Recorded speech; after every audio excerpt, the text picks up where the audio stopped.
Ik vind het heel tof dat Justine en mij terug gaat tennissen, want bij de tennis supporter ik altijd voor haar. Het is Week van de Brailleliga, een week met extra aandacht voor blinden en mensen die niet goed kunnen zien, zoals Dietmar.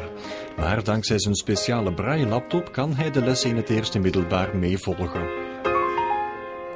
Ik gebruik een gewone laptop, maar daar is een programma op zodat ik kan samenwerken met braille.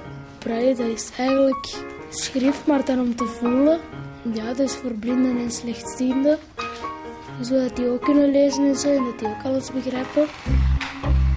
Er staan opdrachten op. Je gaat dat per 2 doen. Dus Timothy, jij legt uit aan Dietmar wat dat er te zien is op die pagina's. Het blad staat een gasmasker uit de Eerste Wereldoorlog. Er zijn kinderen die naar een die blind zijn of slechtziend zijn, die naar een blinde school willen. Maar ik wil dat niet, omdat ik dat minder leuk vind. En hier vind ik dat leuker. In het begin was het ook wel anders en zo, om met zo iemand in de klas te zitten. Ik aanschouw hem als een gewone leerling, zoals alle anderen. Maar nu begint hij ook zo te wennen en al. Als ik naar de klas kijk, dan zie ik alles in zwart-wit. En ik zie nog hoe groot dat de ruimte is en zo. Maar de banken zie ik niet meer.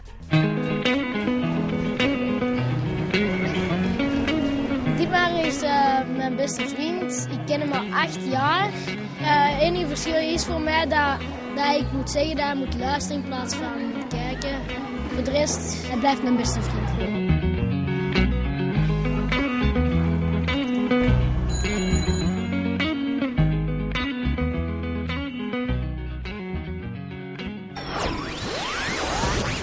En omdat er deze week extra aandacht gaat naar blinden en slechtzienden, werd ook de Braillebox voorgesteld op een school in Sint-Niklaas. In de box zitten bijvoorbeeld speciale brillen. Bedoeling is dat zienden kunnen ervaren hoe het is om blind te zijn.